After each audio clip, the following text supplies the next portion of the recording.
La construction de moyens de transport est un secteur d'activité dédié à la conception et la réalisation des carrosseries, des châssis et des aménagements extérieurs et intérieurs des véhicules, qu'ils soient routiers ou ferroviaires par exemple. Le secteur routier concerne l'ensemble des véhicules industriels et utilitaires tels que les camionnettes frigorifiques, les véhicules de transport d'animaux, les véhicules sanitaires, les remorques agricoles ou celles des poids lourds. Les réalisations peuvent être multiples. En Normandie, une centaine d'entreprises travaillent dans ce domaine et les besoins en recrutement restent importants. Les missions demandent de la polyvalence. En atelier d'assemblage, par exemple, les compétences nécessaires concernent aussi bien la chaudronnerie et la soudure, l'électricité, l'hydraulique ou le pneumatique, l'usinage ou encore la peinture. Rendons-nous dans l'entreprise normande Transform Air et retrouvons Pierre, traiteur dans la Manche, qui souhaite acquérir une camionnette frigorifique pour se rendre sur les marchés. Il rencontre le commercial avec qui il va exposer ses besoins. Une proposition commerciale et technique lui est proposée, qu'il valide. Le projet est alors confié au bureau d'études.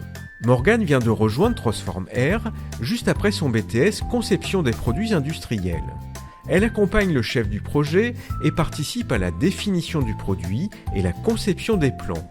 Équipements spécifiques, aménagement extérieur et intérieur, schémas électriques, personnalisation.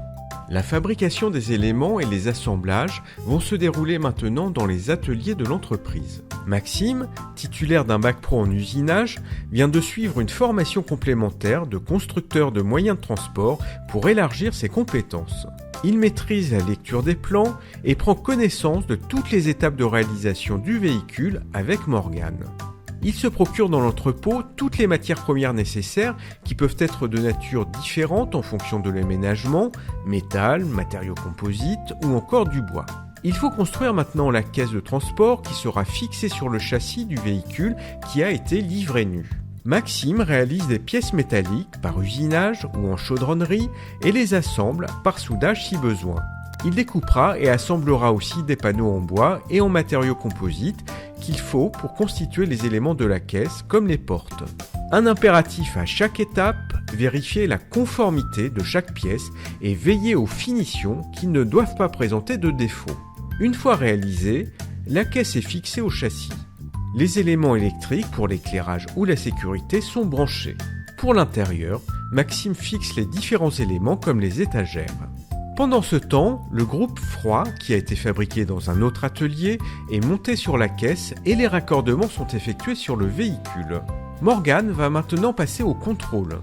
Système frigorifique, étanchéité du caisson, éléments de sécurité, tout est conforme et le véhicule correspond bien aux demandes du client. Maxime va enfin poser les éléments de décoration sur la carrosserie et la caisse. Tout est prêt pour que Pierre récupère le véhicule et commence son activité dès la semaine prochaine. En résumé, le secteur d'activité de la construction et l'aménagement de moyens de transport est un secteur dynamique en Normandie et présente de bonnes perspectives d'emploi pour les prochaines années.